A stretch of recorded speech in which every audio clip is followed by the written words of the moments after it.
Good afternoon, everyone. I'd like to welcome you on this very hot June afternoon to our Cabinet meeting. I'd like to thank you all for joining today, and I am really conscious for those people who are here in person that this might be an uncomfortable experience. Gentlemen, as tradition would have us say, and I never thought I'd get to say this, so here we go. Gentlemen, you may remove your jackets should you wish to do so. Right, so not everybody will understand that, but it's a very old tradition of council, so that gentlemen couldn't do it until they were so just never thought I'd get to say that.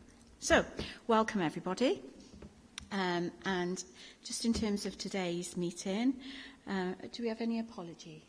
Yes, we did cancel. Okay, thanks very much for that. Are there any declarations of interest?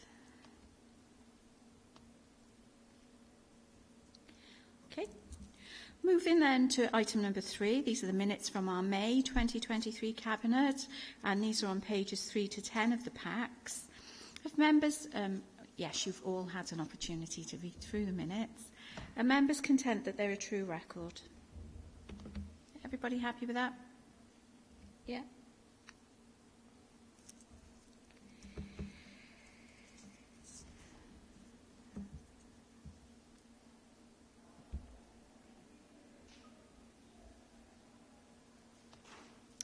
So, thank you for that. We'll move to item number 4 on our agenda, and this is the Director of Social Services Annual Report. This can be found in pages 11 to 106 of the packs that you have. And as you will be aware, colleagues, the Strategic Director is the designated Director for Social Services and has a statutory duty under the Social Services and Wellbeing Act to produce an annual report to the Council. The report must set out the personal assessment of our Director of Social Services of the performance of social services in delivering its social care functions during the preceding 12 months. This report covers the period of 2022 to 2023. And the guidance that's issued by Welsh Government with regard to the production of the report is currently out for consultation. So this year our Director has used a mix of case studies and examples from staff to demonstrate the work of social services. Now, during this period, the Council has seen the embedding of the restructured senior management team. The delivery of social care during this period was also, and sadly, this is something that we're still very much aware of, profoundly impacted by work to recover from the pandemic, followed by the addressing some of the impacts of the cost of living issues. Now, despite the significant issues and challenges of 2022-23, the Director of Social Services is satisfied that the Council continue to comply with our statutory duties. And I think at this point, what I'll do is I'll just open this up for discussion and a debate, and I'm sure that our Cabinet members would like to speak on this. Councillor Hughes. Thank you, Leader. So can I firstly also thank our Strategic Director, Sally, for producing this report, and all those who have made contributions, including our Scrutiny Committee. This has, as you say, been the most challenging year for social care as society continues to deal with the repercussions of COVID. And we are seeing demands on our services increase at a time when we face unprecedented budgetary and workforce challenges nationally. But despite these challenges, Newport continued to comply with its statutory duties, as you said, and remains innovative and committed to transforming our services, with our priorities focused on prevention and inclusion, collaboration with our partners, strong engagement, and as well as the well-being of our staff. So the key element of our work is to support residents at home as long as they are able, whether that's supporting children to remain at home safely with their families or supporting adults to live independently while delaying unnecessary hospital admissions and supporting hospital discharge at the appropriate time and promoting physical, mental, emotional well-being of our residents.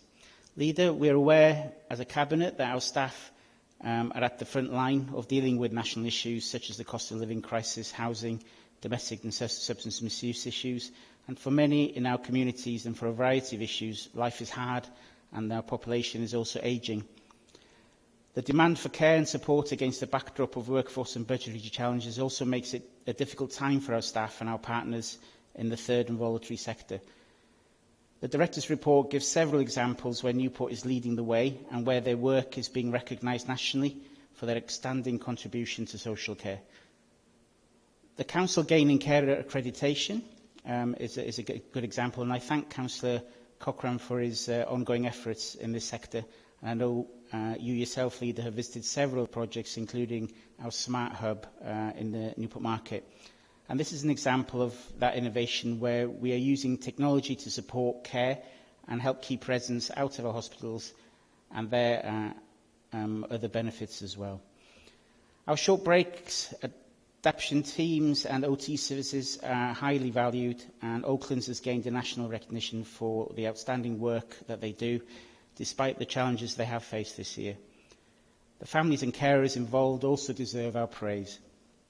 So the report highlights that while vulnerabilities do exist, Newport is constantly looking for new pathways in projects like Home First. We are leading the way. We also like to take this opportunity to thank yourself, Leader, and my Cabinet colleagues, especially Councillor Marshall, who holds the Children portfolio, for their commitment to the social care agenda. We have an excellent leadership team, and consistently when we speak to service users, they value the input of our workforce engagement with them, and our strength lies in the passion and commitment of our staff, of which we have over 870 now in full-time equivalent employment. They, more than anyone, deserve our thanks today. Few really understand the complexities of our work in social care, and sometimes the impact this has on our staff and their families, the impact of the media, and sometimes the weaknesses in our legislative functions that hinder not support our social care staff in doing their job. We have a great staff team, and its priority and the priority of this Council and our corporate plan is that we look after them. We have great partner agencies and an active and caring voluntary sector in the city. In these challenging times, we are proud of the achievements of our workforce, and I thank Sally for her leadership team and her leadership teams for all they have accomplished this year. Thank you. Thank you, Councillor Hughes. Councillor Marshall. Yeah, thank you, Leader. And I would also like to personally thank the Director for writing the report. We know this report does differ from local authority to local authority, but this one is a very clear, comprehensive report.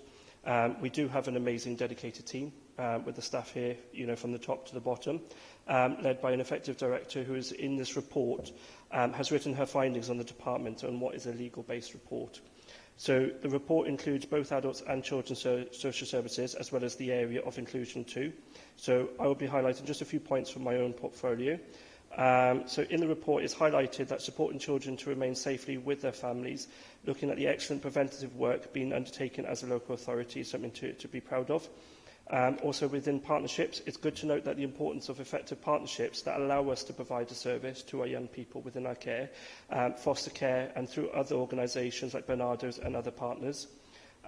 In reflection, as my colleague has just said about the awards and that we've had, is a true testimony to the hard work undertaken by the department. But the department does learn well from what's happened over the past 12 months. It has been a very difficult 12 months, pulling through what we have learned over the last year and looking about how we can be transformational and to be different. And that does lead into the next part of the exciting projects that we can look forward to with the grant funding for radical reform that we spoke previously about in this chamber. Looking forward to projects such as the redevelopment of the important services like the supervised family contact service of Kutch and the enhancement of rapid response as just one example of what the department's proactive approach in improving services and embracing innovative solutions. So again, thank you, and also, just a sign of the good work, Leader. Thank you. Thank you very much for those comments, Councillor Marshall. Any additional comments? Okay. Can I just say a huge thank you from me to both of you for the stewardship you've shown to this particular portfolio area over the past year. It's much appreciated. I think the report itself is incredibly informative, and the case study examples work really well because they really help to illustrate to everybody, and this is a very public-facing report, and it does help to illustrate to everybody the true value of the efforts of our teams across social services. And of course, it would be remiss of me, having had Carers Week last week, not to mention the role that carers play in this as well. So thank you to all of our carers across the city and to our volunteers as well that support a lot of this activity. We really do value your contributions. And so I think overall, when considering the report, it is really pleasing to note that in spite of the challenges, our staff have been able to look beyond those relentless demands and still been able to deliver innovation and continue to develop our services and demonstrate real excellence in service provision. And a huge thank you to them all for that. And thank you to our director for the guidance and leadership that you've shown in very challenging times. So thank you very much for that. So then, colleagues, if we're content with the report, the next steps will be for this report to go on to full council. Is everybody happy with that process? Okay, thank you all. We'll move to item number 5 on our agenda today then. And this is the annual safeguarding report. This can be found on pages 107 to 148 of the packs. And you will, of course, all be aware that this is another requirement. And this is an interim report this year because of changes in Welsh Government guidance and Newport needing to synchronise its reporting cycle. So a full report will be presented to Cabinet early next year. And when we come to the work programme item, you'll see that will be coming up quite soon. Colleagues, safeguarding and protecting children and vulnerable adults is absolutely of the highest priority for Newport City Council. The corporate safeguarding policy sets out the Council's duty and commitment to safeguard and promote the health, well-being and human rights of adults and children at risk. This report assesses the Council's proactive actions and responses to safeguarding. Now, I'm pleased to note, colleagues, that it was presented to the Overview and Scrutiny Management Committee on the 2nd of June. And I'm pleased to report back to you that there was a constructive and helpful discussion on the content of the report. Turning to the report itself, it does note the challenges across the Council with regard to safeguarding because of the pressures brought about by COVID and the restrictions of the pandemic. And as everyone in this room will be aware, we're still seeing the impact of this. What it does demonstrate very clearly is that our safeguarding hub for children's services continues to see an increase in referrals. And this reflects the issues arising in our schools, our early years and youth settings, and our partner agencies. For the children and their families, an effective and robust safeguarding approach is vital and can be life-changing. Now, the report makes it very clear that referrals come mostly from the police and education or facilities and schools. And despite the pressures, the outcome of the safeguarding self-assessment for all areas of the Council demonstrates a very high level of compliance with statutory requirements and a determination to continue to place the highest priority on safeguarding for all our citizens. Now, we're continuously evaluating corporate safeguarding and ensuring that the governance and reporting structures are robust and fit for purpose, with the premise that safeguarding is everyone's business in Newport City Council. So I'm just going to pause at this point and invite the Cabinet members. Councillor Marshall. Thank you, Leader. Again, I'd like to compliment the officers for the work in compiling this report. It has, as you said, been recently brought through the scrutiny process and across the board acknowledged about the collective work being undertaken to demonstrate our commitment, our local authorities' commitment to safeguarding. Now, in the report, it does serve a reminder for our obligations and responsibilities, as you've just stipulated, Leader, in protecting the vulnerable members of our society. And when I say our obligations, I'm referring to us as elected members, employees, members, volunteers, and everyone that deals with the City Council. Everyone within our council and wider community does have a role to play in protecting children and young adults or vulnerable adults in our communities from harm, and important that we're all aware of the safeguarding measures and the know-how and when to raise concerns.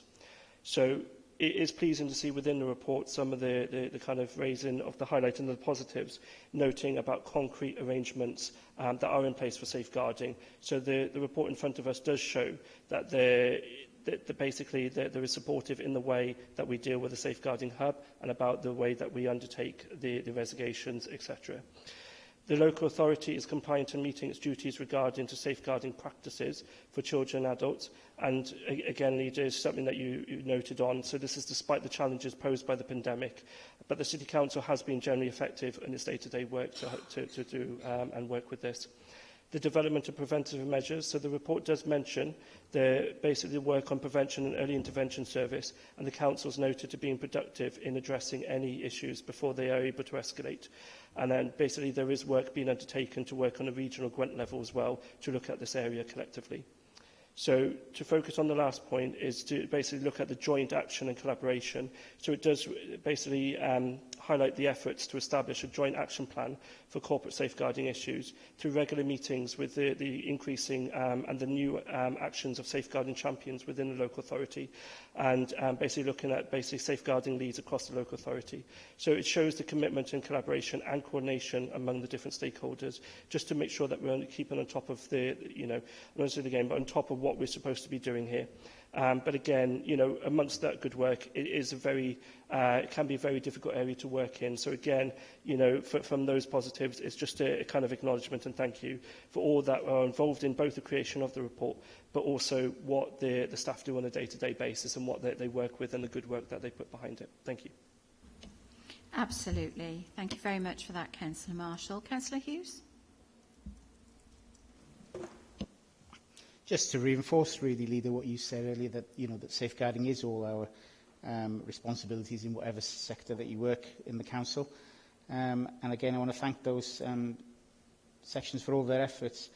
As Sally said in her report, we still live in the shadow of COVID, and we have many new councillors in council, and we have many new staff and many new governors. And despite the challenges that we face, I'm really pleased that the commitment to safeguarding remains robust, and that's the way it should be in Newport. Thank you. Thank you, Councillor Hughes. Any other comments on that? Okay, well, I think that's a really important report for us, and the challenges of ensuring that all staff, volunteers and members are accessing and engaged with training are noted in the report, and it's something, as you rightly say, that we need to continue to demonstrate that firm commitment to in our leadership of the authority. So, colleagues, then, we're asked to consider the report and to comment, which we have done on the report. Are members content to move that? Thanks very much for that. Item number 6 on our agenda today, then, is the 2022-23 Treasury Management Year-End Report. And this has been compiled in line with the Treasury Management Strategy, which we've previously considered. Now, the report on the Treasury Management Outturn Report presents the following information: a reminder of the Treasury strategy that we've agreed, details of borrowing and investment activity throughout the year. It considers wider economic considerations such as the pandemic and the economic climate, and provides an update to the International Treasury Code on commercial investment funding.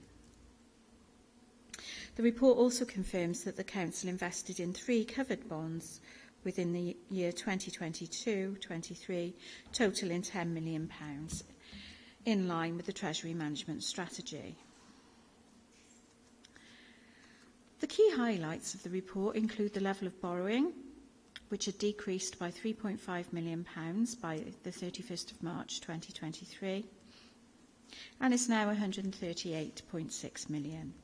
Now, there's a number of reasons for this decrease. So a number of loans which are repaid in instalments over the life of the loan have been paid, and the redemption of a small maturity loan at the end of September which didn't need to be refinanced. All of this information is available to you in the report, which I'm confident you've read from cover to cover.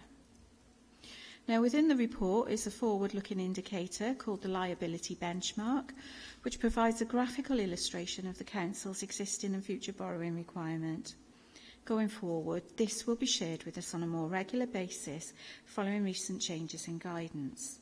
Now, this is an important indicator to understand as it demonstrates the impact that decisions taken now in relation to capital expenditure have on long-term net borrowing requirements.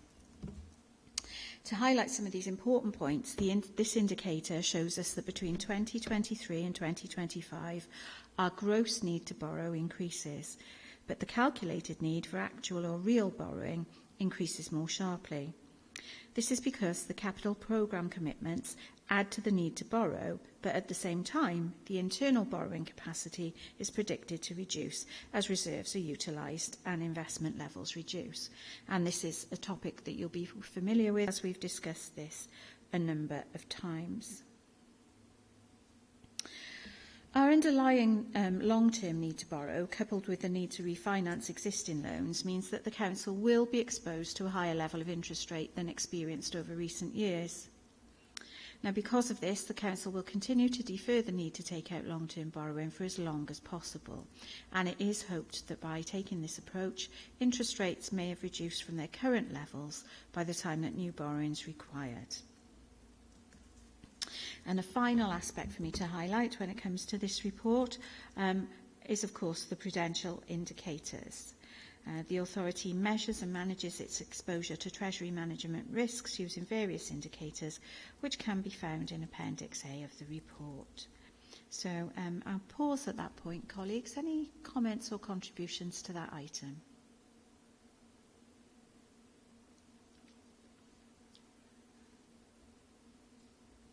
Councillor Hughes? Just to come in quickly, Leader, I think it's not often we thank our finance and budgetary staff, really, but I just want to say that, you know, that they are working in a period of unprecedented financial sort of irregularities, really, from Westminster. And I think, you know, making projections and guessing the future climate in finance is incredibly difficult at the moment. So I just think it's worth acknowledging maybe that, you know, these are really difficult times for them as well. And that inconsistency in Westminster really does have an impact on local authorities as well. And, you know, to actually get to this point, I think, is a credit to them as well. Absolutely, Councillor Hughes. I couldn't agree with you more. These are very turbulent times, aren't they? And I think it's having such a firm and steady team that gives us confidence in our financial management here in the organisation. So, colleagues, I think that concludes the overview of the outturn report. And as you can see, we're asked to note the report and provide any comment for inclusion in the onward report to Council. So let's ensure that the covering report includes, and our minutes include, our thanks to our officers for that. Are you content to agree the report? Yeah, thank you. We'll move to item number 7 on the agenda then. This is the external pressures report. Now, this is a stand-in item that you'll all be familiar with, and it provides members with an update on the main external pressures facing the Council, our businesses, residents and communities over the previous month. And as we've already mentioned here today, we're all very much aware that the cost of living crisis continues, with raised interest rates announced by the Bank of England at the end of May, and further speculation about interest rates even today. So this is a very, very difficult and challenging time. And we've got our very own ONS reporting continued rise in food and non-alcoholic drinks prices for April. And what this means on the ground is that here in Newport we're seeing very high pressures on the housing and homelessness services in the city, caused by a range of factors, including the impact of the cost of living crisis on household finances, high rents within the private rented sectors, and challenges in developing new housing projects. As the leader of the Council and the chair of One Newport, I continue to advocate for partnership working as being vital to supporting our residents and our businesses. And I was absolutely delighted to welcome business in the community to Newport very recently as part of their placemaking programme to share with them some of the challenges that we face. So the report itself provides another opportunity for us really to continue to urge our residents who might be experiencing difficulties to contact the Council for information and advice. We are here to help our residents and we certainly can signpost them in the right direction. Now, the report provides information on how officers and partners are working directly with our communities. And our officers are working closely with the DWP in promoting accurate information to families and individuals, and including trying to raise awareness of the cost of living stakeholder toolkit, which is really important because it provides so much guidance. Following on from our cost of living event at the riverfront, we're working with partners to discuss how this can be held in wider areas across the city, and there's now a dedicated email address for our residents to email any queries that they might have. In addition, we've confirmed multiply funding through the Shared Prosperity Fund to support our residents to improve their levels of numeracy, focusing on financial inclusion. And we're also recruiting a specific team within the housing service to prevent homelessness and to ensure that people have the financial skills and resilience to move away from homelessness in the long term. I'll open for comments. Councillor Harvey. Thanks, Leader. Apologies for being late. I was at a strategic planning meeting this morning in relation to homelessness and the cost of living crisis and everything else, really. One point I did try to raise and to hit home with our staff was how hard they work. They are doing everything and then some. They're going above and beyond. And we are on a shoestring, as we all know, with less and less money coming from central government to Welsh, to us. People get fed up and say, oh, it's just a blame game culture. It's not a blame game, it's fact. Mortgage rates are going to go up to 5%. I think the 1980s maybe would have been the last time they were raised so high. You can't go and get your shopping any longer and, okay, I'll get what I want. You're getting what you need. Our residents are struggling. We know they're struggling, and we are still here to help day in, day out, come what may.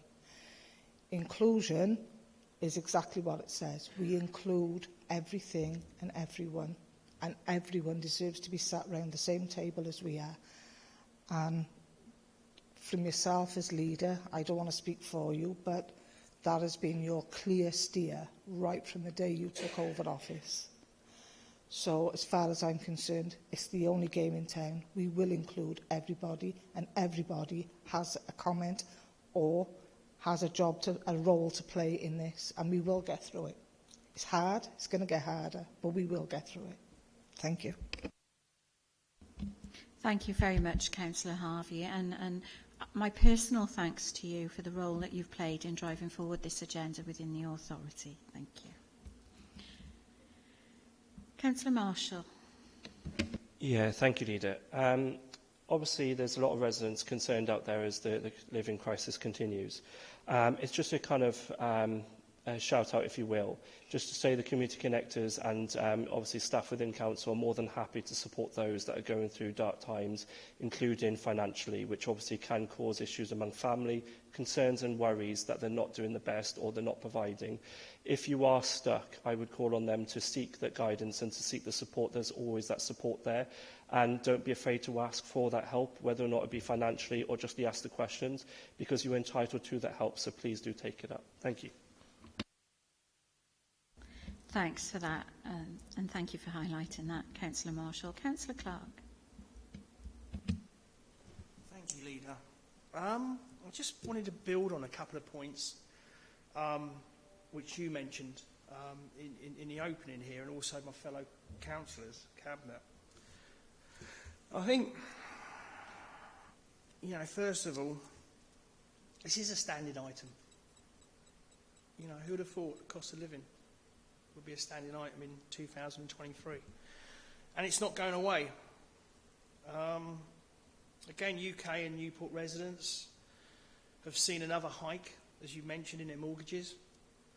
Data, not me standing up and just telling you, data from the Bank of England suggests homeowners have had an average increase of over £500 a month in the last 12 months.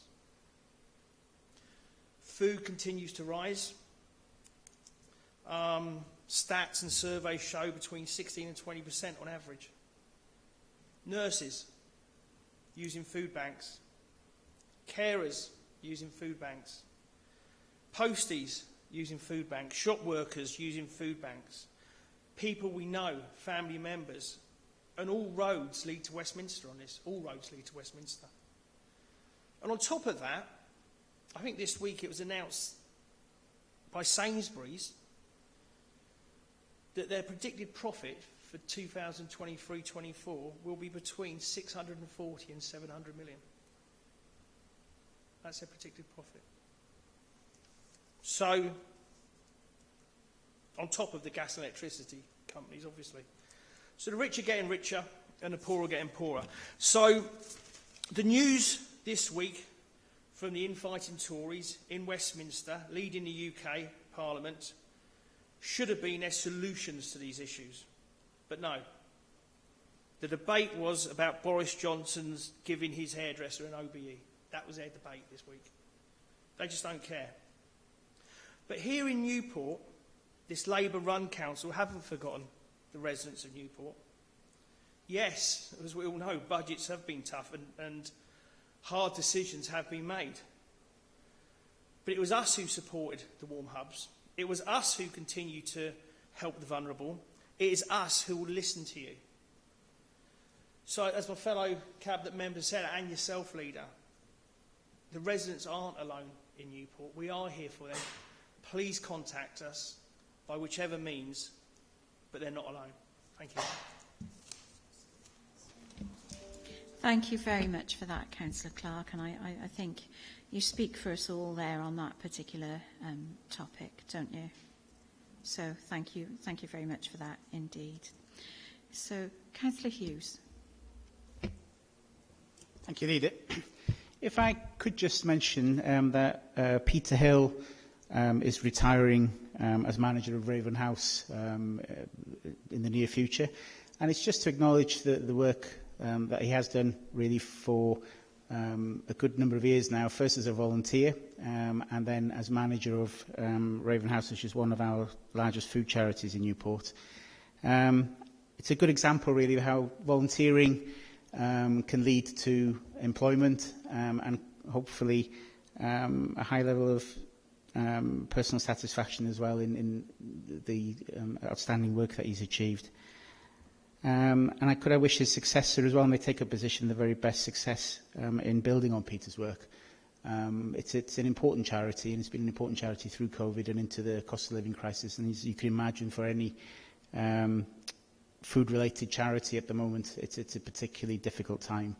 So I just wanted to acknowledge the work that he's done for Newport. Thank you.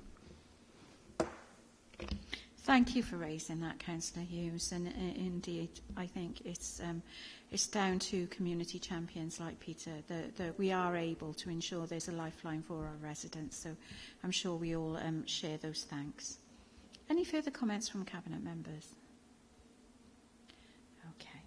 Are members then content to note the contents of the report?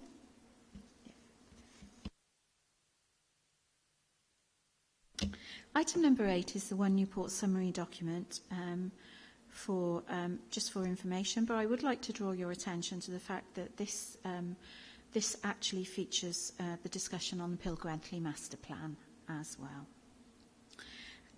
The final item on our agenda today is item number 9, the work programme, and I draw your attention to this revised work programme, and as you can see from this, there is a slot in the not too distant future where we'll be considering the safeguarding report again.